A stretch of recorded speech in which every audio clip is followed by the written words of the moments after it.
Los recuerdos primeros que tengo sobre las raíces de los apellidos maternos de la familia Medina Flores se refieren a los Flores Baños, es decir, los apellidos de los padres de mamá, de María Teresa Flores Baños.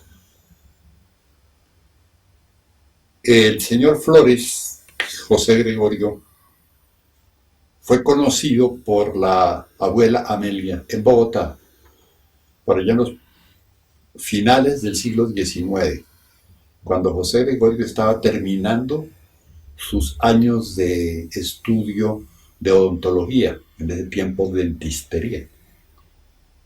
Pasaba con un amigo por una calle de Bogotá, estaba lloviendo intensamente y se refugiaron en el primer zaguán que encontraron abierto.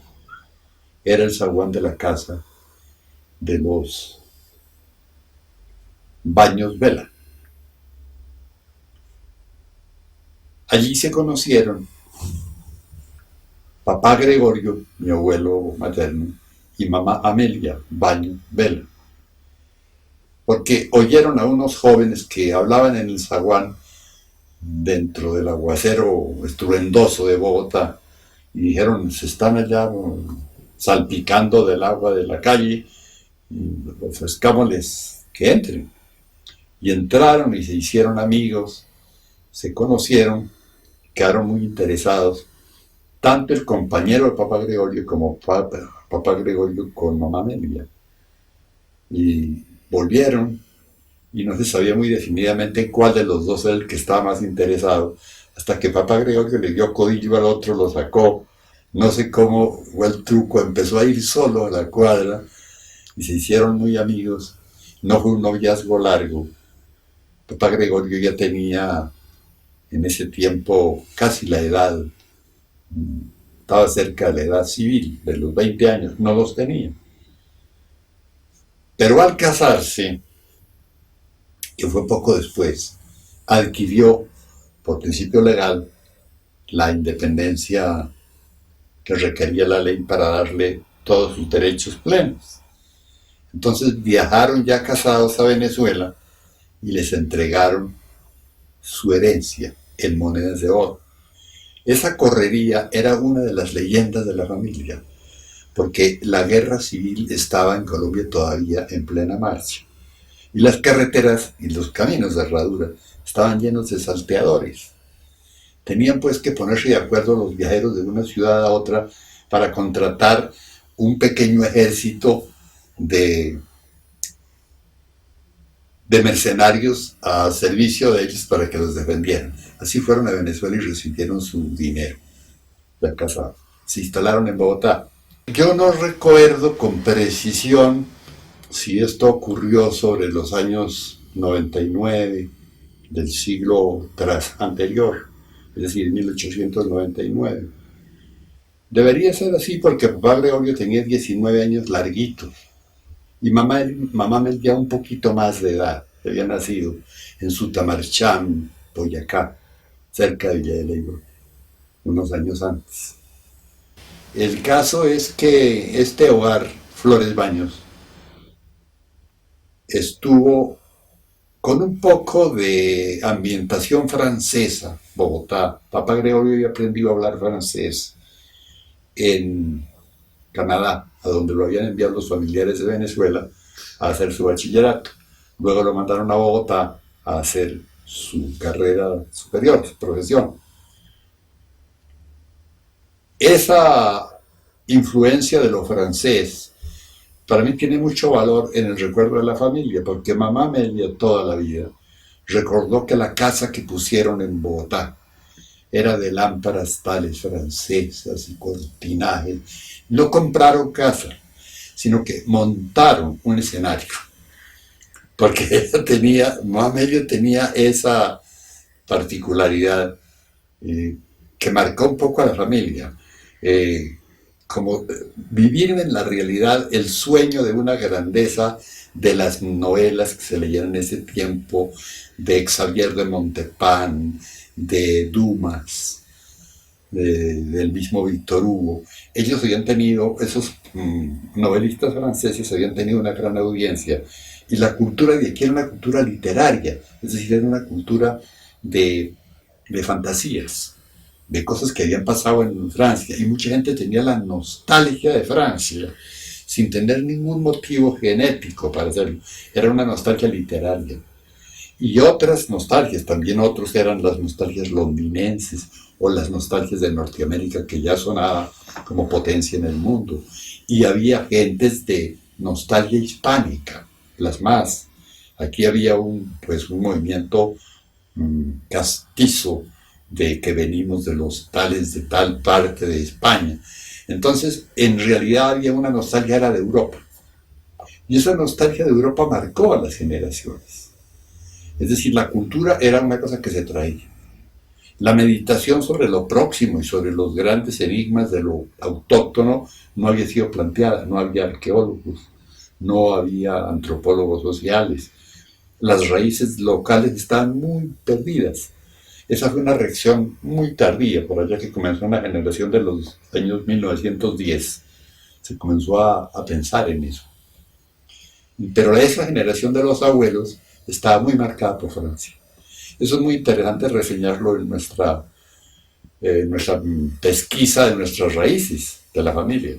Luego eso se fue desvaneciendo y fueron apareciendo otros modelos de culturas. Por ejemplo, se enfatizó cada vez más lo español, por una parte, pero también lo norteamericano, que no tenía por qué ser nostalgia, porque no teníamos ningún vínculo genético, histórico con ellos, pero se convirtió en el modelo cada vez más replicado a través de la prensa.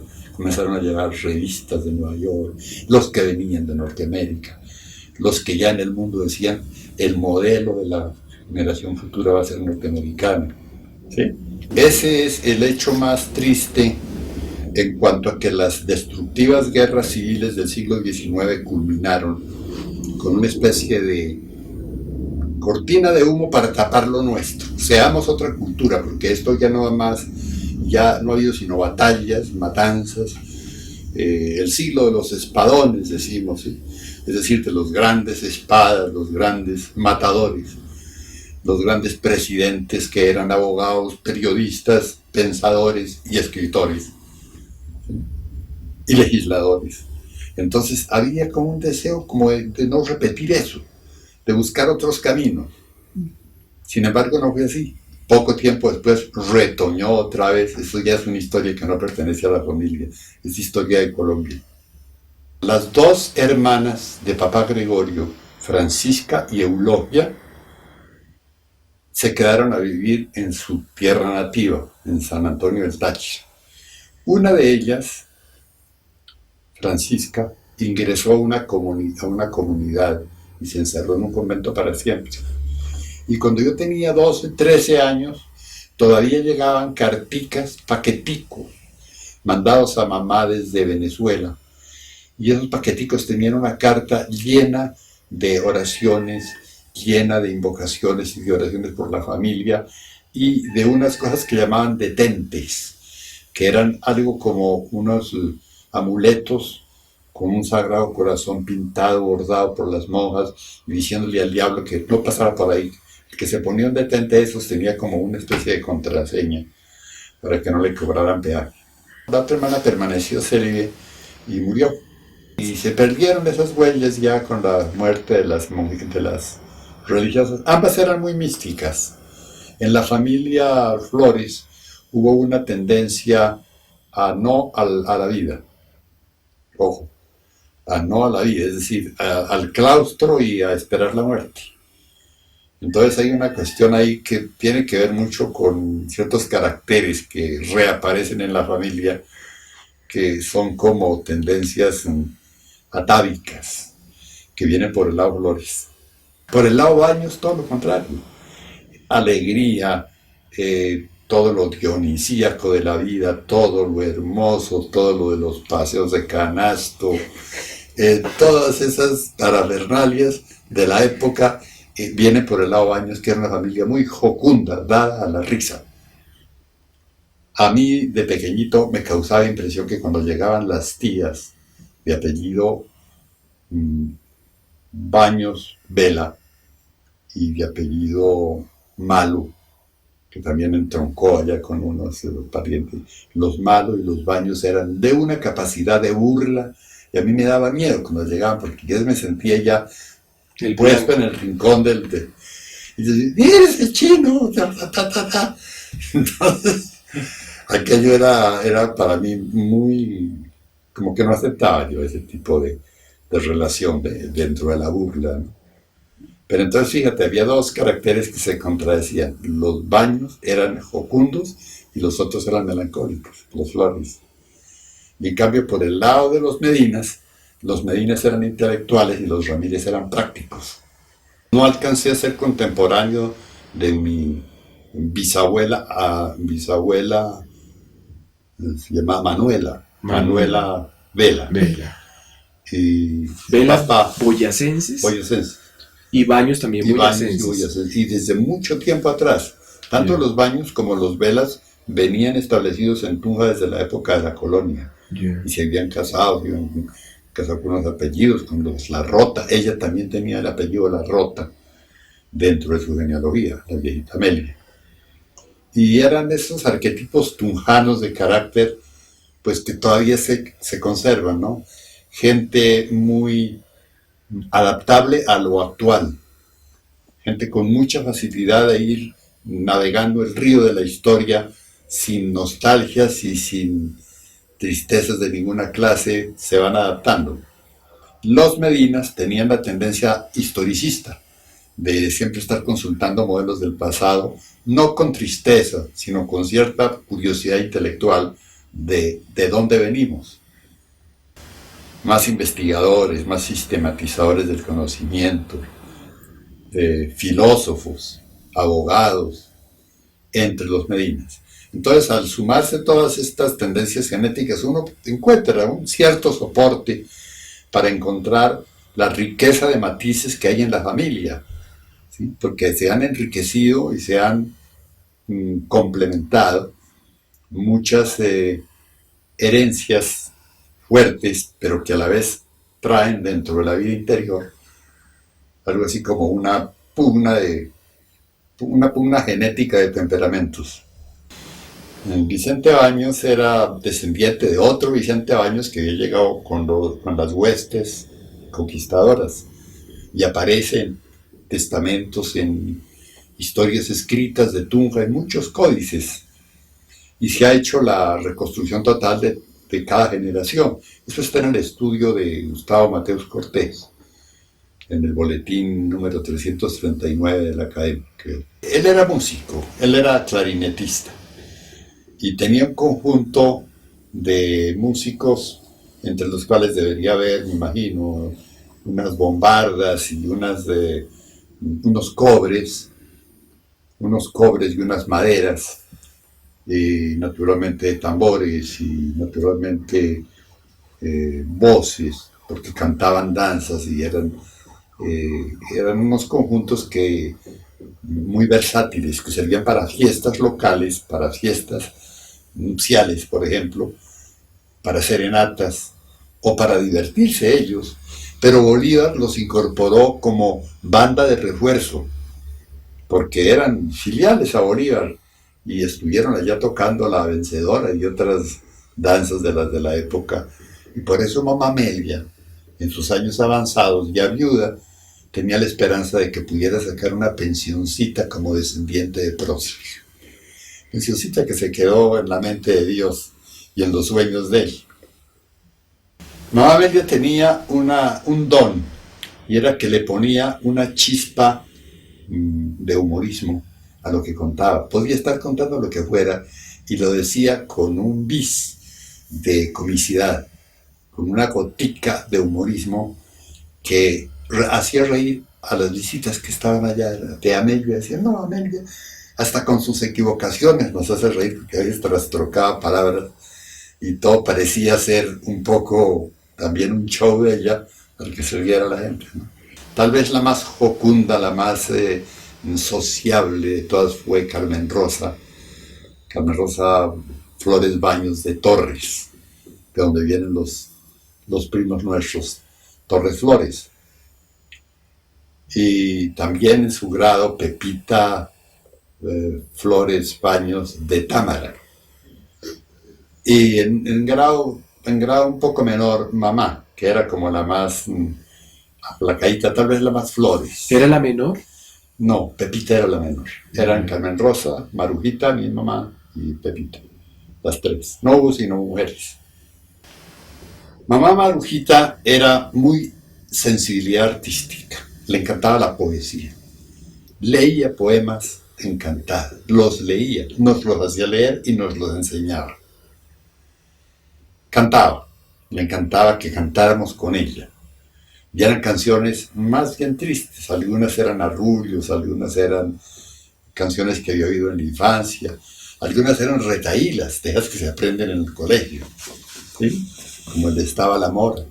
¿Sí? Cosas de esas. Las novelas, le fascinaba leer novelas. Recuerdo que las novelas que más le gustaban a ella eran de algún miembro de la Academia de Historia Española, de la Academia de la Lengua Española, don Ricardo León, que escribió una serie de novelas sentimentales, románticas, El viaje sentimental, otra que se llamaba Casta de Hidalgos, otra que se llamaba El amor de los amores. Ella tenía el catálogo de las novelas y muchas de esas novelas pasaron en crudo a mi biblioteca. Allá las tengo. Y las que no las conseguí, y me conseguí la obra completa de Ricardo León, que es ya pues un venerable maestro de hace 150 años, ya no está de moda. Pero es un modelo de la novela casticista española de los años 1880, 90. Generalmente las niñas en Tunja se formaban en el colegio de las hermanas de la Presentación y tenían 4 años de bachillerato. No estaban como ahora con los 6 o 11, como llaman ahora, ¿no? Sumándole toda la primaria. De manera que con 4 años de colegio y después en la casa continuaban la formación musical. Ese es muy importante en nuestro relato, porque el profesor de música de mamá fue el doctor Medina, que además de ser abogado y de ser muy buen latinista y de haber dejado fama de ser uno de los mejores estudiantes de San Bartolomé y buen estudiante de Derecho, sabía música porque yo estudiaba en el Conservatorio de Bogotá. Y ya en Tunja instalado, supieron que él, además de ser pianista, enseñaba también música. Lo contrataron para que le diera formación musical a Marujita Flores y se casaron. En 2 años, desde 3 años, de 1916 se conocieron. En 1919, el 19 de agosto de 1919 se casaron. La familia originariamente Baños eran de Tunja. Cuando las hijas estuvieron en edad de merecer, cuando las señoritas estaban ya bonitas, y los padres dijeron, no, en Tunja se casan aquí no hay partidos, los jóvenes que valían se fueron para la guerra, eso era cierto. Los colegios y la universidad que tenía Tunja se desocupó. Una universidad que fundó el general Santander, anexa al Colegio Boyacá, se desocupó. Total, no había así como un horizonte para que las chicas se interesaran en algún muchacho que prometiera algo. Entonces se vinieron para Bogotá los Baños Vela, doña Manuela y don Nepomuceno, el papá de él, Nepomuceno Baños. Se lo hicieron acá. No conozco cómo sería la indormia económica para que gente que tenía pues un estar en Tunja muy precario, en ese tiempo la riqueza ya era muy relativa, se pudieran ubicar en Bogotá. Seguramente tuvo alguna conexión, alguna amistad del viejo, algún empleo, algunos peritazgos de esos que le salían en ese tiempo a la gente que tenía algunas letras. El viejo se defendía en esas cosas, lo organizó a la familia y aquí se casaron todas las hijas. Las familias eran nucleares en el sentido de que mientras estuvieran vivos los abuelos eran el eje Central. quieto del movimiento de los hijos y de los demás parientes. Desaparecidos los abuelos ya se creaban nuevas familias nucleares a partir de los hijos mayores, ¿sí? Que ya eran abuelos. Sí. ¿Y tuvieron ustedes esa misma relación con los abuelos paternos? Un poco menor con los paternos por razón de que la vejez de Manuel Antonio Medina Correal fue bastante triste, porque él por efecto de una diabetes se quedó ciego. Entonces el que acudió de los Medinas, hijos de él, a solventar el problema fue Juan Medina Ramírez. Juan Medina Ramírez les consiguió a los viejitos, Arcelia y Manuel, en Tunja, una muy buena casa. Una casa de las más amplias. En ese tiempo se trataba de amplitud, era lo más importante, y que tuviera muchos espacios, solares, patios. No la cuestión pequeñita. Entonces, tener grandes casas y dotarlas de buenos muebles. Ellos inclusive tenían muy buena música. Tenían su piano, siempre los Medinas tuvieron piano, y aparte del piano tenían ya el progreso de los comienzos del siglo XX, las Victrolas, con un mueble lleno de discos de acetato negro de 70 y no sé cuántas revoluciones, 78 revoluciones. Y ahí estaba Caruso, y yo alcancé a oír muchas de esas canciones mexicanas de Tito Cárdenas, de Guti Cárdenas, de cantantes de la Patti, cantantes mujeres, y a ellos les gustaba mucho oír la música y sentarse y hacer sesiones. Claro que se sentía una música muy falsificada, ¿no? A mí me daba la sensación que se oía como debajo de una caneca. Una música ya como debajo de una lata, horrible para mi oído, ¿no? Ese traslado que mencionaste de Manuel Antonio Medina Correal a Tunja fue ¿en qué año más o menos? Ellos se debieron trasladar de Chapinero, donde estuvieron viviendo un tiempo, a Tunja por allá sobre los años 12, 13 del siglo pasado, en los 912, 13, sí. ¿Cómo era viajar Bogotá-Tunja? 3 días, eran 3 días. A ver, de Tunja a Bogotá, la primera estación de descanso era La Cascada, un lugar todavía reseñado en los recuerdos de la gente, en donde está esa cascada que se ve caer al occidente, una cascada grande, y había una campiña linda cubierta de ganado, y ahora está llena de toldas plásticas de flores. Esa era la cascada. Era como a la tercera parte de la distancia entre Bogotá y Tunja por el camino de Herradura. La segunda estancia era adelante de Chocontá. Había un camino que salía a donde llegaba el tren. Por ahí creo que era como en Zipacón. Entonces salían los que iban de Tunja hasta esa estación de Zipacón, desviándose del eje de la actual carretera, y tomaban el tren a Bogotá. El último tranco era en tren. Me contaban que cuando yo tenía poquito más que un año, hubo un viaje largo a Duitama, que se convirtió como en una vacación muy larga por alguna relación de trabajo de papá. Estuvieron en Duitama, vivían en una quinta que después nombraban mucho, como Marley, una cosa así. La oí en oídas, nomás, nunca la vi, no la recuerdo. Después se volvieron para Tunja. Y ya en Tunja recuerdo ubicaciones más concretas, el Hotel Europa, donde tomaron un apartamento, y después una casa de un cura que se llamaba el Padre Lombana, una casa que hasta hace poco estaba, todavía la tumbaron en años anteriores a estos años en que estamos. Ahí levantaron un edificio de muchos pisos. Eran casonas inmensas, casas de solares, y tenía cantidades de corredores, y de alcobas y de balcones sobre la calle, balcones cubiertos con tejado, y los árboles que crecían en la calle se metían a los corredores.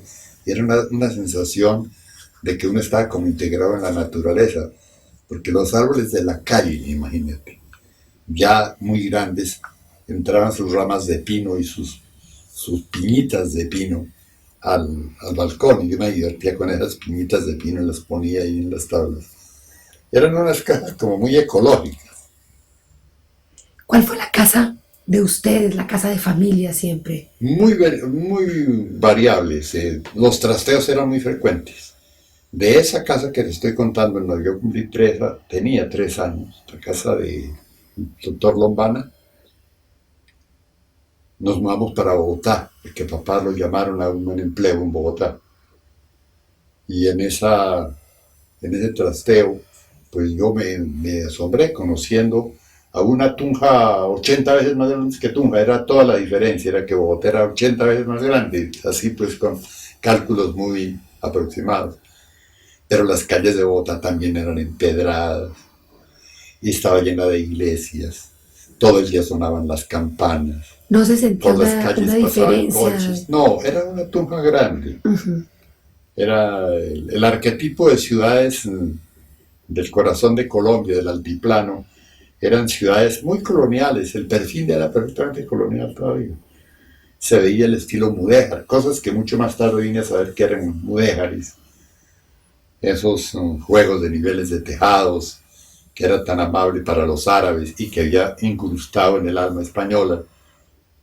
Ese blanco de las paredes era cuestión árabe y lo hacían por higiene.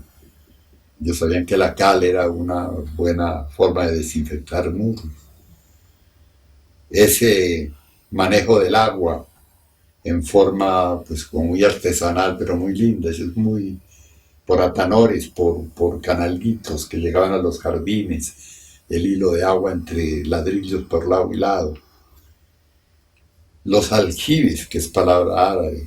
Sí. Todo eso pues como que marcaba una aproximación todavía muy evidente con la larga estancia de los pueblos árabes en España. A mí personalmente me marcó mucho eso. Cuando comencé a leer libros de historia a los 10 años en Tunja, y me daba cuenta de que la manera de ser de los árabes era una manera que la veía yo en las celosías de las ventanas de muchas casas de Tunja, celosías árabes, es decir, mallas de madera cruzada para que desde afuera no se pudiera ver el interior, pero que las de adentro sí pudieran ver lo del interior. Era tener a las mujeres detrás de una celosía, para eso eran las celosías, ¿sí? Entonces eso a mí me marcó mucho. Dije, ¿por qué este misterio de Tunja que tiene tantas evidencias de lo árabe en los Además, templos? la raíz de Miraba yo para arriba en los templos de Tunja y todo era decoraciones en octógonos, en hexágonos, en estrellas. Eran unas estilizaciones manieristas de la decoración árabe que no podía tener figuras ni tomadas de lo vegetal, ni de lo animal, ni de lo humano. Eran signos puramente geométricos. Y todavía más de 6 templos de Tunja están decorados de manera mudéjar. De manera que yo he pasado un poco de vacaciones cuando iba a las iglesias, viajaba por Arabia y en la casa tenía las 1001 noches, un libro predilecto desde ese tiempo. Pero me preguntabas por los veraneos. Recuerdo ya viviendo en Bogotá, con ese trasteo de la familia Medina Flores a Bogotá, fuimos a veranear una vez al Ocaso. Veraneo, de 8 y más días. El diciembre de 1928 fue en el Ocaso. Después vinieron una serie de avatares muy duros. La familia tuvo pérdidas en la crisis del año 30, del año 29 y 30. La familia Medina tenía café en Tolima. El financiero de la familia era Juan Medina y había metido lo que quedaba del dinero de los Medinas que fueron acomodados en Guateque y en otras poblaciones de Oriente. trasladaron todos sus saberes a Bogotá. Allá perdieron mucho. En Bogotá perdieron mucho porque papá abuelito era un hombre muy benévolo y amigo que le pidiera la firma para una fianza, le daba la firma y se volaba un poco de su dinero. Entonces ya cuando estuvo ciego en Tunja, Juan los tuvo quieticos allá y luego los trajo para Bogotá, donde estaban ya bien viejitos los padres de él, mis abuelos. Pero Juan estaba muy bien económicamente, había manejado muy bien los dineros de las tierras de los Medina y tenía 2 fincas cafeteras en el Tolima. Esas fincas producían mucho café. Él fue de los organizadores de la Federación Colombiana de Cafeteros con Ospina Pérez. Estaba muy bien situado en lo político y en lo financiero. Cuando se vino la crisis mundial del 30 y todas sus acciones se volvieron cero. Entonces todos los medines quedaron deprimidos y además hubo cambio de gobierno. El cambio de gobierno con Olaya Herrera, presidente liberal, boyacense y guatecano, es decir, paisano de los Medinas en cierta manera, y hasta pariente, pero otra política. Entonces para todos ellos fue difícil esa transición y pasamos unos años bastante duros. Hubo épocas en que vivíamos en Mosquera, épocas que vivíamos en Madrid, en Fontibón, buscando siempre arrienditos económicos, ¿sí?, adecuados a las circunstancias. Y después volvimos a Tunja. Ya en el año 33 hubo nuevamente ofertas de lo que papá quería más en la vida, dictar clases. Le ofrecieron clases de literatura y de latín en el Colegio Boyacá y un empleo de asiento en la administración de teléfonos de Boyacá y nos quedamos en Tunja, la rama Medina Flores. Los demás pues estaban en Bogotá. El abuelo Luis Alberto, hemos dicho, estudió Derecho. Derecho. ¿Pero él realmente lo ejerció o No, cuál fue su...? No lo ejerció nunca. Contaba que había tenido pues una gran desilusión sobre el ejercicio del derecho cuando, siendo juez, hubo presiones políticas para que los autos que él dictara y las sentencias que él sacara se hicieran de acuerdo con la política y no con el derecho. Entonces dijo, esto no es lo mío. Y colgó su diploma lleno de medallas. Con una gran nostalgia lo puso en una pared como diciendo, esto ya cancelado. Y se puso a hacer clases de literatura, que era en lo que más gozaba. Y cuadros estadísticos, que era también para él como un juego. Le gustaba mucho la estadística. La tesis de él, ¿tú recuerdas? Sobre bancos. Sobre bancos. Y tuvo una repercusión, ¿verdad? Tuvo repercusión porque el ponente de la ley de bancos fue un senador, Pomponio Guzmán, y citó la tesis del estudiante de Derecho Luis Medina Ramírez como base de lo que deberían ser los bancos del Estado colombiano. Antes, el Estado daba licencia a cada banco en Colombia para que emitiera sus billetes. Imagínate el caos de monedas. Eso no estaba centralizado. El problema de inflación. Lógicamente, pues se llenó de numerario sin respaldo real ante las autoridades internacionales que supervisan cuánto tiene el país y cuánto le deben.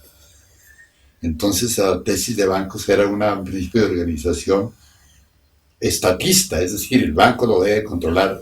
El banco emisor debe ser uno solo, el Banco de la República. Esa idea la presentó en su tesis papá y por vía política otro obtuvo la concepción centralista de la moneda. Yo veía a papá en las tardes ya de su vida consagrado a hacer antologías de la poesía hispanoamericana y colombiana. Colecciones como una que está acá, Sí. que fue tal vez el primer libro que hizo de colección de versos, de colombiano. Pero toda la vida tuvo él esa especie de desfogue a sus trabajos de estadígrafo en los teléfonos en Tunja. Era copiar poesías y escribir pequeñas notas críticas de referencia de los autores. Él escribió una obra original que se llama La Sociedad del Porvenir, que es una utopía sociológica, como todas las utopías. Se refiere siempre a algún modo de organizar la sociedad que no sea tan caótico, tan traumático como los sistemas que hemos tenido que vivir. Y era tal vez como una catarsis que hacía él, porque como a él le golpeó muy duro la realidad económica, lo golpeó muy duro, ¿no? Entonces él soñaba con una sociedad diferente, organizada, muy igualitaria, muy fraternal, eh, y muy pedagógica, como, es decir, como una gran escuela para la vida, ¿no? ¿Lo hizo a forma de ensayo o de novela? En forma de una novela epistolar entre dos corresponsales, uno en el Llano de Casanare y otro en Bogotá. Los dos nombres son Daniel Sumir y el otro es Atilio Póstumo. Se escriben, se recuerdan, fueron condiscípulos y el uno le consulta al otro, mira, ¿por qué pasa esto en la economía del país y del mundo? Y el otro le contesta, mire, yo creo que por esto y por esto, podíamos hacer esto, podíamos hacer aquello. Esa idea la tuve en los años 20, y vino a terminarla en 1953, cuando vivíamos con papá. Yo estaba ya casado, mi papá estaba ya viudo, y él vivía con nosotros. Entonces, cuando llegaba papá de su oficina, se sentaba a escribir La Sociedad del Porvenir, ya en su última versión. Esa la tenemos lista para editar. La personalidad que nos marcó a todos, el abuelo, el padre para mí, Luis Alberto Medina Ramírez, nacido en Sutatenza, el 21 de agosto de 1889. Sutatenza era una aldeíta anexa a Guateque. Todavía es muy próxima a Guateque. Papá se formó en la escuela pública de Guateque y cuando llegó a la escuela ya era alfabetizado por mamá Arcelia, que era maestra de escuela.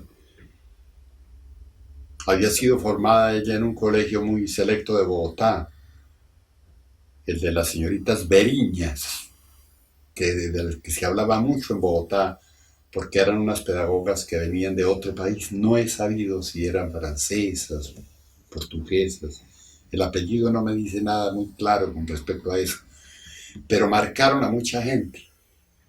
Entonces mamá abuelita mandaba a sus hijos ya alfabetizados a la escuela, lo cual les daba pues una plataforma de lanzamiento como a mejores cosas, ¿no?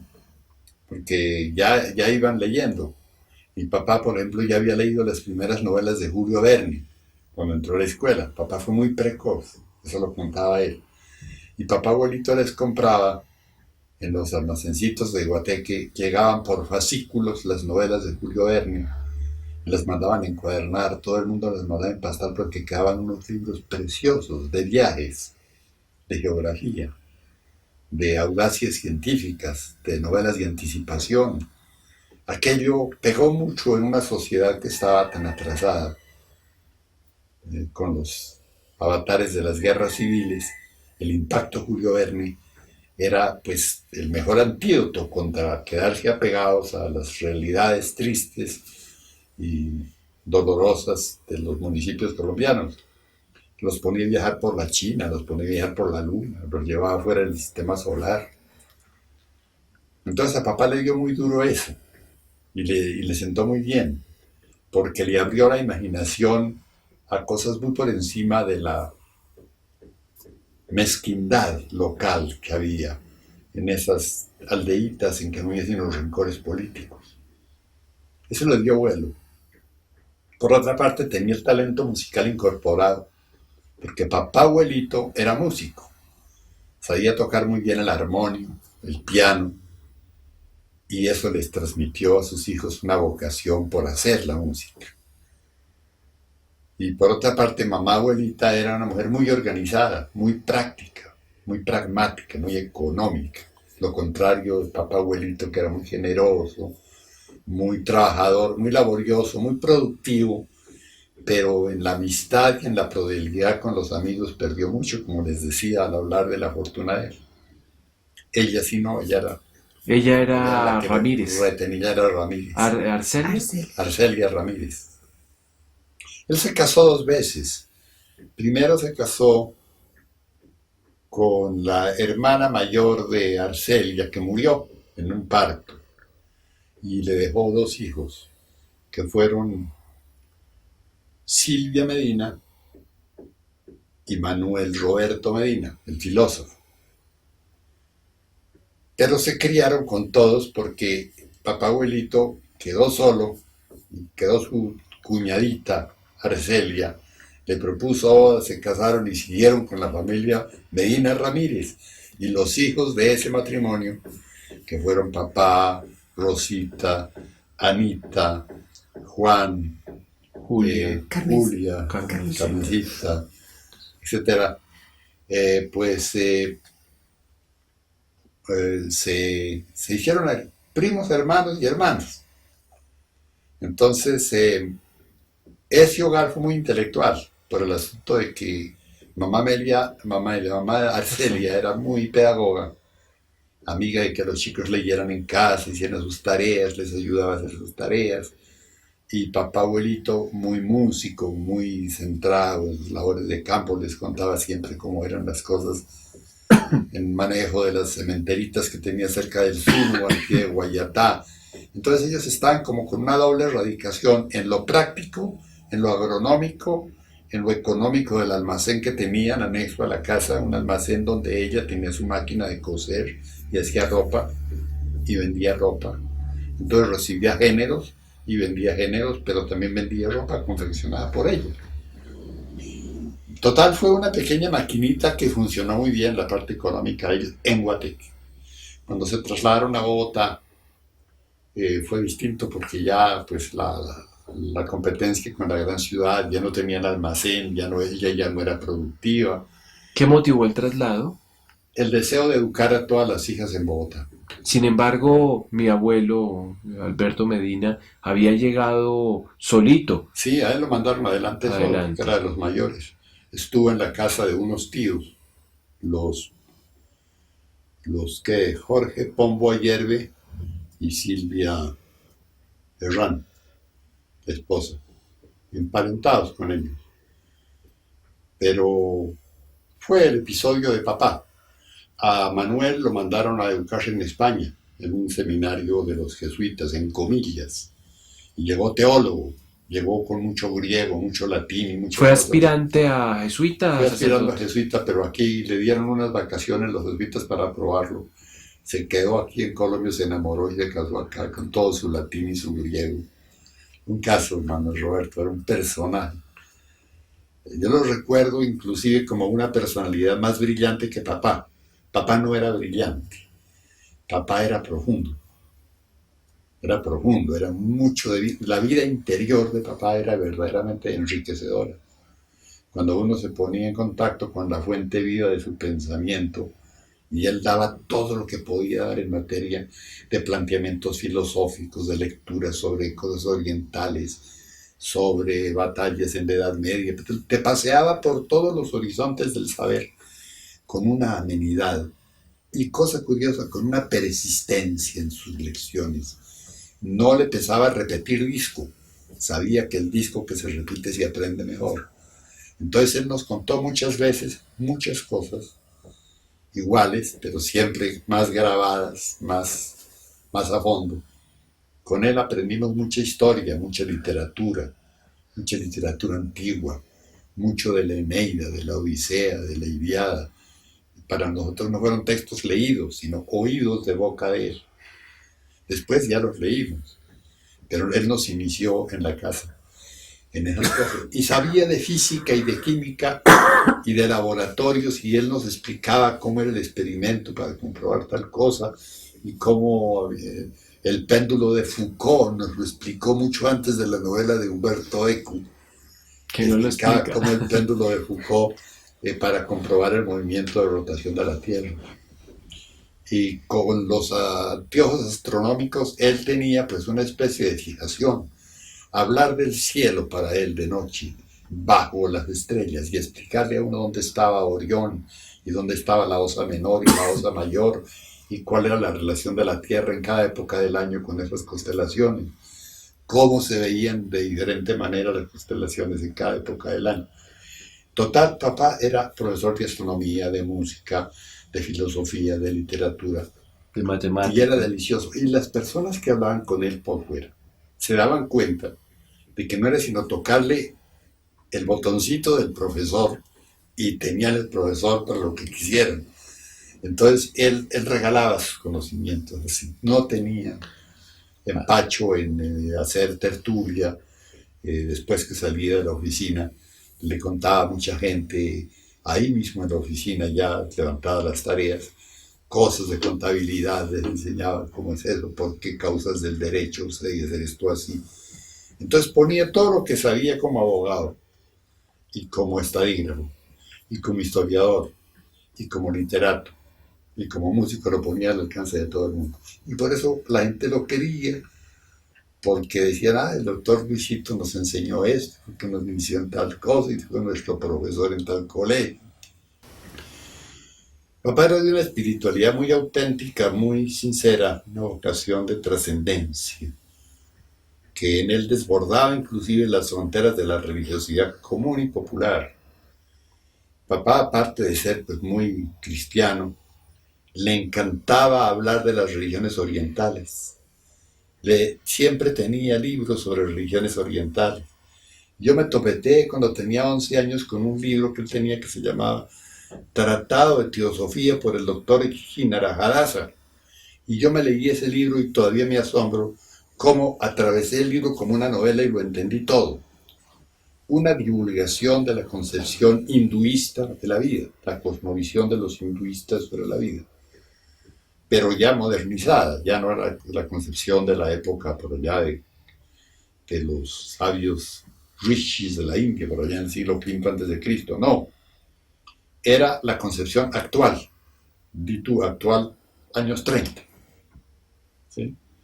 Cuando se había fundado la Sociedad Teosófica, que era una especie de injerto de la cultura occidental con la cultura oriental indostánica, y la que hizo eso fue una rusa llamada Madama Helena Petrovna Blavatsky, y fundó una sociedad teosófica con la idea de unir a todas las religiones del mundo para dar en esa forma una solución a las rivalidades de ideas religiosas y tratar de unificar a la humanidad en una convivencia pacífica y espiritualista. Ese libro lo leí yo. Imagínate la revolución mental en un chico de 11 años a quien lo han educado en el catecismo Asteti. Sois cristianos, sí, por la gracia de Dios. Y esa gracia de quien lo viste, de Cristo nuestro Señor. Y todo eran preguntas y respuestas con sonsonete. Y había que decir hasta con sonsonete a las cosas. Total, le hormaban a uno el cráneo para que nunca en la vida pensara nada distinto. Y me cae ese libro en las manos. Entonces, pues la explosión atómica fue espantosa. Y yo entré en una situación de estar con discípulos, con ellos, pero al mismo tiempo estaba trabajando por dentro y esto cómo se ve desde el otro punto de vista. ¿Sí? Total, eso para mí fue un haber, pero también fue un perder, porque perdí la estabilidad con el grupo. Yo me sentía mal en el grupo, que siempre estos chinos, todos diablos, no pueden pensar más en grande las cosas, no pueden pensar una religión en que quepan las religiones. El planteamiento teosófico es eso, que hay una super religión a través de las edades que ha sido la fuente de tranquilidad de las personas que piensan. ¿Sí? Fue la del famoso filósofo Leibniz y la de Spinoza, el famoso Benito Spinoza, Baruch Spinoza. Fue la filosofía de Kant, que no eran antirreligiosos, sino que eran panreligiosos. Bueno, esa fue una carga agradable que le debí también a papá. Él toda su vida permaneció también en esa misma línea, que estaba dentro de Colombia católica y asistía a sus ritualidades y toda la cosa. Pero cuando nos sentábamos a hablar nosotros, nos contábamos nuestra visión de la vida, ¿sí? Nuestra instalación en un mundo muchísimo más tranquilo, menos fragmentado por odios de religión, donde cabían todas las denominaciones de Dios como simples denominaciones, para un solo Dios. Y me he vuelto a encontrar ahora en un libro hermosísimo que se llama El libro de Teo, un viaje por todo el mundo de un chinito estudiando religiones, un niño de 12, 13, 14 años, estudiando las religiones del mundo. Un libro muy interesante, es de Catherine Clement, una autora norteamericana. Bueno, total, ese enriquecimiento que vino por el lado de la versatilidad del talento de papá, dentro de una modestia y dentro de un no querer trascender como el erudito ni como el periodista. A él lo invitaron muchas veces, en Tumba, a que perteneciera a la Academia de Historia. Mi papá no quiso. Él no quería figurar en esas cosas. Lo invitaron a ser colaborador de muchas revistas. Y por ahí de vez en cuando hizo un artículo, pero no persistía en eso. No quería el periodismo como oficio. Entonces se limitó a ser el doctor Medinita. Era una cosa mucho más casera y más fácil de llevar, porque a él le gustaba ir por la sombra, ¿no? ¿Por qué? Bueno, papá tuvo una época en que lo nombraron representante a la Cámara, fue a la Cámara y conoció lo que era pues la bullanga de los aplausos en el Senado y en la Cámara y todo eso. Pero él no tenía gusto por la publicidad de su persona. Él quería ser una persona modesta. Papá era muy introvertido, papá tenía una vida interior muy rica, pero gustaba que su vida interior fuera su patrimonio, ¿verdad? La vida interior de él era su patrimonio. Se sentía rico en ese patrimonio. El patrimonio económico para él se desvaneció como una ilusión y creía a pies juntillas que la ilusión más terrible que ha inventado la humanidad es la moneda y el enriquecimiento a base del símbolo monetario. Y que cuando se acabe eso y la moneda sea el trabajo de todos, algo como lo que se pesquisa a través de esa tesis de que desaparezca el dinero y solamente haya las tarjetas de crédito por bonos de trabajo, cosas así. Solamente ya en las computadoras se sabe cuánto tienes. Y tú giras sobre lo que tu trabajo aparezca ya en los anaqueles del poder central. Algo como eso, ¿no? A mí me parece muy utópico la cosa de hacer desaparecer la moneda. Papá en eso era muy utopista. Siempre alcanzado, siempre gastando un poco más de lo que ganaba. Entonces sí, tenía que vender un sueldo por ahí, hacía operaciones de esas de agio. Le vendía yo a un agiotista un sueldo y después para ponerse al día duraba tiempo para volver a equilibrarse. Pero yo lo vi siempre en esos problemas, papá. En el matrimonio pues se multiplican esos problemas, ¿no? Porque entonces ya son los gastos de la casa, los gastos de la señora, de los hijos. Cada hijo determina determinadas cuantías diferentes según cómo vaya viniendo la vida y la enfermedad y las cosas que nadie puede prever, ¿no? En ese tiempo no había tal protección de la familia con los seguros sociales. Nada de eso existe. Sin embargo, él atravesó la vida así como un cierto estilo de aprender a hacerle al mal tiempo buena cara, ¿sí? Un poco una filosofía de enterrar la cabeza en la arena, podemos decir. ¿Hubo comunicación permanente con su esposa, cooperación, o hubo Hubo distancia? momentos de muy buena cooperación y nosotros éramos muy felices. Recuerdo personalmente yo que me sentía dichoso cuando los veía dialogar y papá le leía cuentos y mamá era feliz de que le leyera cuentos y que nosotros estuviéramos ahí sentados también. Había esas pausas deliciosas en que el hogar cobraba su perfecto sentido de hogar. Generalmente eso iba acompañado de que en esos tiempos, en esos días, había el subterfugio de que había el dinero, ya estaban los mercaditos, ¿sí? Pero de pronto venía una época seca y se perturbaba ese bienestar que era el telón de fondo de la comunicación y todo. Claro. De alguna manera de pronto ella resentía que no fuera mejor proveedor o... Sí, claro, sí. ¿Y Porque ustedes como niños sentían la etapa de privación o no eran muy conscientes de eso, no le daban mucha importancia? yo la sentía mucho, yo la sentía mucho. Y me daba cuenta, por ejemplo, de que Alfonso, que era muy autónomo y que era muy inteligente y práctico, se buscara sus formas de ganarse unos centavos ahí en la casa.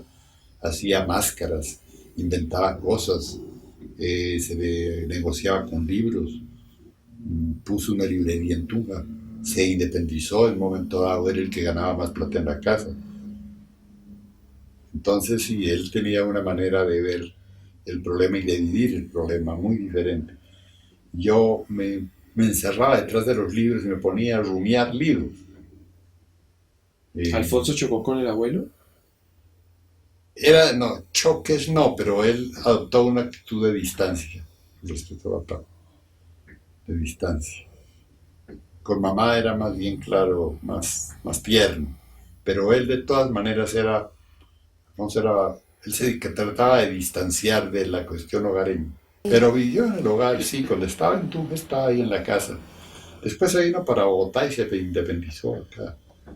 Tuvo su apartamento, sacó su licencia de constructor, hizo valer sus estudios por las internacionales como ingeniero constructor y le dieron, como es normal aquí en la capital, le dan, de acuerdo con los méritos académicos que tenga, le dan, digamos, capacidad para construir hasta por tantos millones. Una limitante siempre. Entonces los proyectos que pasa puede tener, y tú, la primera casa que hizo él para tus padres estuvo dentro de esa modalidad. Le hizo una casa muy bonita, que les gustó mucho y gusta todavía esa casa. Después hizo otra para Carlos Torres. Y después hizo otras muchas. Sí. Entonces sí, él reaccionó ante ese ambiente hogareño independizándose. Yo no. A mí me buscaban por ahí un empleito y a los 2 meses lo dejaba. Yo tiré puestos de esos, pero horrorosos, puestos de unas entradas ínfimas, de 30.000 pesos mensuales, de $1 diario, porque no tenía libreta militar. Ese es el problema. Yo era infractor. Entonces, todo patrono que no tuviera, que tuviera entre sus empleados infractores, tenía que obligarlos de alguna manera a que pagaran no ser, haber sido soldados o haber sacado libreta, porque lo podían multar por tener infractores en la empresa. ¿Sí? Total, yo tuve que esperar hasta ser soldado y tuve que pasar por el cuartel. ¿Y cómo fue esa experiencia? Esa fue una experiencia muy linda, heroica. 4 meses a la rayo del sol ahí en unos patios del cuartel, en unos trotes, los de ustedes, esos que hacen deportivo, eso es un juego. Eso era varilla pura. Detrás un sargento, no se deje caer, marica, no sé qué, con las palabritas, vaselinos de la ta, ay, pasar en el pote que aguanten hambre. No, terrible, es peor que una cárcel, cuartel. Y esto ocurría entre el mes de agosto de 1947, el de agosto, el de septiembre, el de octubre, y en noviembre, gracias a Dios me dieron la baja porque me conocieron que yo era muy malo para disparar. y me mandaron a examinar a ver si era que me estaba haciendo el ciego o qué. Dijeron que sí era miope. Entonces me vino la baja por miopía. Me pagaron 11 pesos por todos los chichones, peladuras y totazos que debía. 11 pesos por los meses que estaba. Y volé a la librería Mogollón y me compré un libro que se llama La importancia de vivir por Lin Yutang. Un libro que todavía lo tengo. Es un libro de hedonismo. Filosofía griega que se llamaba Epicuria en ese tiempo. Y el chino Lin Yutang moderno la presenta, pero con una fantasía china extraordinaria, con un enriquecimiento de términos y de cómo se toma el té y de cómo se vive rico, ¿sí? Y de cómo la conversación es la más grande de las fortunas de la humanidad. Es delicioso el libro. Con eso me tranquilicé un rato. Poco tiempo después, 9 de abril, mis amigos de la compañía pesada fueron los primeros mandados a Bogotá, a echar bala en Bogotá. Todos mis compañeros de armas, los que quedaron en el cuartel, ir a rodear el Palacio Presidencial, porque ya se estaban tomando el Palacio Presidencial, los levantados en armas el 9 de abril. Total que permanecí lejos de eso, pero siempre pensando en mis compañeros. Murieron muchos, ¿sabes? Muchos de la compañía pesada. El asunto fue que saqué mi libreta militar. Y en la primera oportunidad hubo un cambio político en Boyacá. Papá tenía un buen puesto, que era tesorero del departamento.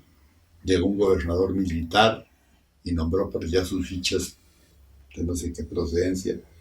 Y papá para la calle. Entonces papá ya no estaba dictando clases en ese tiempo, estaba con su empleo de tesorero. Pero bueno, yo recibí el empleo con la condición de ayudar a la casa. Entonces me puse a la tarea de conseguir contacto con un personaje que era muy amigo de papá y era mi amigo. Era el ministro ¿cómo se llama? El secretario general de la presidencia, Rafael Azula Barrera. Y yo lo llamé por teléfono, aprovechando que tenía el teléfono gratis a toda hora yo, porque era el secretario de los teléfonos. Ahí conocí a Marujita y ahí le conseguí empleo a papá. Entonces, Rafael Azula Barrera hizo nombrar a papá en una cosa que se llama protector de menores, o lo que hoy hacen los institutos de bienestar familiar. Antes lo hacían los jueces de menores a nivel de capital del departamento. Papá se posicionó de eso, quedó otra vez con su empleo. Y entonces yo le pude proponer matrimonio a Marujita. ¿En qué año te casaste? En el 49, hace 55 años. Y te quedaste siempre en Tunja, ¿no? Tiempo. No, yo estuve en Bogotá 14 años, entre Bogotá y Popayán. Estuve 14 años fuera de Tunja. Todo el resto de esos 55 años sí. ¿Y el abuelo se pudo pensionar alguna vez? No quiso. No quiso, tenía los Sí, requisitos. tenían los requisitos, tenían los papeles, tenían los nombramientos, tenían las actas de posesión, tenía todo, pero no quiso. Dijo, no, yo quiero morir en mi ley, trabajando. Murió joven, ¿no? 69. 60 y 70. 70. Entonces, sí, él habría ido a cumplir 71 años en agosto del año 61. 60, del año 60 en que murió, porque había nacido en el 89. La abuela sí murió muy joven. Muy joven, mamacita murió a los 45 años. Cáncer. ¿Hay alguna historia familiar de este tipo de cáncer o ha sido como un caso aislado? El primer caso de cáncer en la familia fue mamá. Sí. Entonces, ella se dejó morir de cáncer porque no se hizo, nunca se hizo una citología, nunca se hizo un examen. Las personas que decían, no, es la vergüenza ante el médico, ¿no? Y ya sabía que estaba mal, pero no contó. Ya después, cuando estaba ya completamente invadida, entonces digo, sí, esto venía así desde tanto tiempo. ¿Cómo afrontó el abuelo ese momento de enfermedad de su esposa? Papá se deprimió mucho, papá se quedó muy enfermo en Tunja solo, en la casa, bueno, solo no porque se refugió en la casa de mi tía Rosita Medina, que acababa de enviudar. También estaba sola ella ya con sus máquinas de coser y su piano, dando lecciones de música. Allá se refugió papá, hasta que lo llamamos de Bogotá, que mamá estaba ya muy grave, que ya se fuera. Y, sí, 2 días antes llegó papá, 2 días antes de la muerte de mamá. Sí, allá papá se levantó con Juan Medina, se levantó el dinero para el entierro de mamá. Siempre en ese tiempo ya era una cosa desmesurada, ¿no? Como es ahora todavía, un entierro vale una cantidad de plata, es más caro morir que vivir. Es otra de las industrias del adorable capitalismo salvaje. Pero papá era en el fondo muy estoico, ¿no? Papá tenía una capacidad de aguante. Papá no era hombre de llanto. Le vi humedecerse los ojos muchas veces por una música, por un poema, por algo que estuviera leyendo, por una situación de ternura muy especial.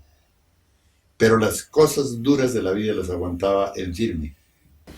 Leonor y Alfonso quedaron en Bogotá ya independientes, cada uno tenía su empleo, pero vivían con la misma tía Carmen Rosa que tenía una pensión. Entonces sí había un núcleo familiar para ellos acá. Yo me quedé en Tunja. Muerta mamá, trabajé unos días más en Bogotá y después me fui para Tunja, a la sombra de papá y de mi tía Rosita que me consintieran allá un rato, me ayudaran a pasar mi luto, mi duelo. Y así fue, por un tiempo, hasta que vino lo del empleo y lo de los soldados y lo de las cosas, y la libreta militar. Y desde entonces no he dejado de trabajar. En los últimos años, vi tú desde la época en que cumplí los 70 años, cuando ya estaba desvinculado de la UPTC, me vinculé más a fondo con la Academia de Historia. Ha venido una época muy agradable, porque como que puedo hacer una valoración sinóptica, totalizada de la vida y, y ver con plena objetividad cuáles fueron mis fallas, mis debilidades, mis falencias, pero ver también al pie cuáles fueron mis destrezas, mis logros, mis realizaciones. Y entre las realizaciones más grandes, haber podido colaborar en la formación de una familia coherente, con objetivos muy definidos todos,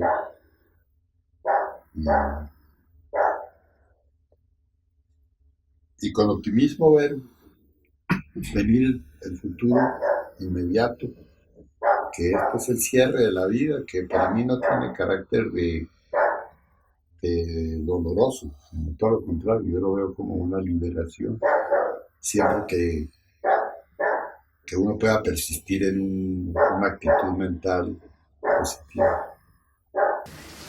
Recuerdo en Tunja, en los años 35, 36, se reunían en casas de personajes, de patricios de allá de Tunja, como el doctor Leonidas Celi, que había sido director de educación y era considerado como uno de los modelos, padre de familia, abuelo,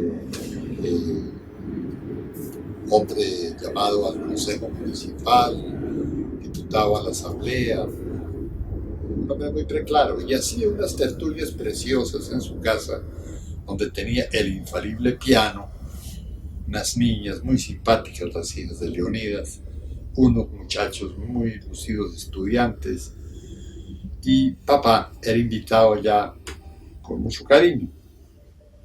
Fuimos varias veces a tertulias de esos familiares, en que había 8 familias, todas coherentes o consanguíneas con los auspiciadores de la tertulia. Y se tocaba piano hasta tarde, y se bailaba, había cena, había muchos corrillos. Papá de golpe interrumpía el piano y le decían que recitara la perrilla o alguna de esas cosas graciosas que él sabía recitar de su repertorio. Y intervenía un personaje que era Carlos Eduardo Vargas Rubiano, que llegó a ser gobernador de Boyacá, y un personaje muy interesante.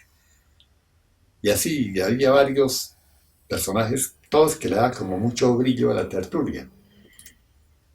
Y esas tertulias se hacían rotativas, después la otra se hacía por allá al mes en la casa de Próspero Márquez o en la casa de Francisco Márquez Acevedo o en la casa de Luis Ramírez, todos eran más o menos relacionados, parientes. Esas tertulias que eran multifamiliares y que no eran tertulias de hombres, sino tertulias mixtas, eran las tertulias familiares. Pero en Tunja también hubo tertulias de bohemios, de gracejo, de crítica, de recitación, de tomadura de pelo, como fue la tertulia de los elefantes, que la reseñó por escrito en un librito muy ingenioso uno de los partícipes en esos años de esa tertulia, que fue Arcadio Dulcey. Arcadio Dulcey escribió, fue un intelectual muy famoso en Tunja, escribió varios libros, novelas picantes, novelas ingeniosas, y él escribió la historia de los elefantes. Y por ahí desfilaban personajes importantísimos que fueron directivos de Boyacá, jefes de la higiene boyacense, secretarios del despacho, gobernadores. Esas tertulias aparecían y desaparecían y surgían otras tertulias. Era como cosa generacional. Por ejemplo, la de los elefantes fue una tertulia que recogió casi todos los ingenios de lo que fue la generación de los años 10. Es decir, los que estaban en el momento de su florecimiento intelectual por allá entre los años 10 y 20, en ese decenio. Después tuvimos, en esa tertulia sí estuve yo, una tertulia de Aquimín, la llamamos en honor al último hijo del saque de Tunja, el último heredero del sacazgo de Tunja. Ya por entonces las ideas de lo autóctono estaban muy en boga, de recuperar un poco los valores también de lo nuestro, sobre lo hispano y sobre lo francés y todo, pero sin olvidar lo terrígeno. Esa tertulia duró como unos 10 años en vigencia. Y después vinieron unas tertulias ya prohijadas por las organizaciones académicas intelectuales del gobierno. Por ejemplo, en torno a la UPTC, a la Universidad Pedagógica y Tecnológica de Colombia, además de las labores propias de nuestro oficio de profesores, nos reuníamos en tertulia literaria por las noches de los viernes y sesionábamos hasta las 2, 3 de la mañana. Había a veces un aguardientico, había una cosa así, pero no eran ya bohemias como las otras tertulias de los elefantes, que sí eran bastante ricas en consumo alcohólico. Esta de la tertulia de Aquimín fue bastante bohemia, pero esta otra se llamó la tertulia El Carnero, en homenaje a ese libro costumbrista de Rodríguez Fresley, que lo leímos completo en esa tertulia para hacerle un procesamiento académico y crítico, para meternos en el mundo de la colonial y de lo original, de lo nuestro, del mestizaje, la época en que se formó el mestizaje hispano-chibcha. Y ese libro y ese nombre le dio pues coherencia a los temas que se trataron en esa tertulia. Llevamos conferenciantes como Estanislao Zuleta, que fue un extraordinario expositor, crítico literario, que nos explicó con una hermenéutica muy de psicoanalista. Él era sin ser psicoanalista, él había leído mucho psicoanálisis y se acercaba mediante el instrumento del psicoanálisis a las grandes obras literarias para descifrarlas a la luz de los criterios freudianos y psicoanalíticos. Leímos muchos cuentos de Edgar Allan Poe, La montaña mágica, y obras de ese estilo, que fueron, digamos, el sustrato académico, en la materia académica, de una labor que duró 5 años, 6 años. Esa se terminó por sustracción de materia. Los profesores se fueron alejando, unos se fueron, otros se murieron, murió Estanislao, y ahora existe otra, todavía está en vigencia, es una tertulia que se llama Tertulia de los Miércoles, en el Salón Eduardo Caballero Calderón, el lugar en que se reúne, pues ya como que le da una cierta orientación de que se trata de seguir como tras las huellas de un gran creador, de un gran crítico nacional, y de un tipo muy boyacense, cundinamarqués, ¿no? Que él tenía su finca ahí en Tipacoqui, y al mismo tiempo era nacido aquí en La Candelaria, en Bogotá. Yo no he podido seguir de cerca las huellas de lo que esa tertulia ha dejado en Tunja. Recuerdo, sí, con mucho cariño, aquellas tertulias que eran familiares, en donde tomó parte papá muchas veces y a donde me llevó él y yo me inicié en esa labor de coparticipar en reuniones que no tuvieran un carácter puramente frívolo de comer y ya, sino que se trataran cosas como sustantivas, medulares, que dejaran huella trascendente en el alma de cada uno de los asistentes.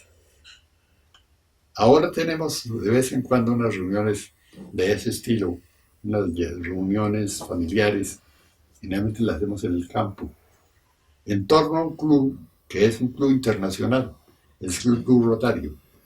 Pero entonces nosotros tenemos que buscar escenarios fuera de la ciudad para reunirnos y charlar de temas relacionados con lo ecológico, con lo histórico, con lo musical muchas veces, llevar un conjunto. Es decir, eso sí perdura en Tunja todavía, esa vocación que viene posiblemente desde la época de la fundación. Porque hay que poner un brochecito de oro que explique esto. La primera tertulia literaria de la Nueva Granada se reunía en la casa de Juan de Castellanos, el cronista de Tunja y gran cronista de la colonia.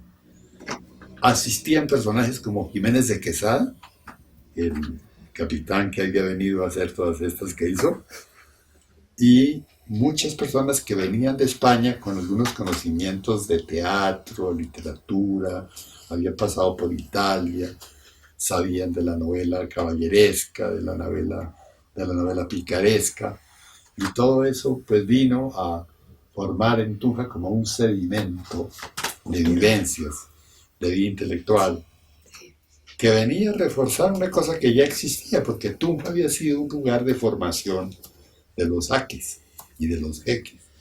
En una vereda llamada El Colegio hubo una universidad chicha que dejó en piedra testimonio de sus ceremonias de iniciación, de sus grados de iniciación, para que se fueran calificando allá en Tunja los que iban a ser jeques y dominadores y caciques de los chichas. Ese es un cuento aparte, pero muy rico. Sí. De manera que la tradición de lo que tú me mencionabas ahora, la declamación y el espíritu de tertulia, no se ha dejado apagar en Tunja. Mantiene una cierta coherencia, una persistencia a través de los avatares y cambios de cultura que hemos tenido, estilos. Y sobre todo, lo más bello de eso es que es suprapartidista. Es un punto de encuentro en que encuentras que hay gente de todas las tendencias, en diálogo. Una cosa muy similar, es lo que le da un nivel de cultura y civilización a un lugar, ¿no? Esa capacidad de convertir en un diálogo apacible las divergencias filosóficas. sin tener que apelar a la violencia. al guayacán.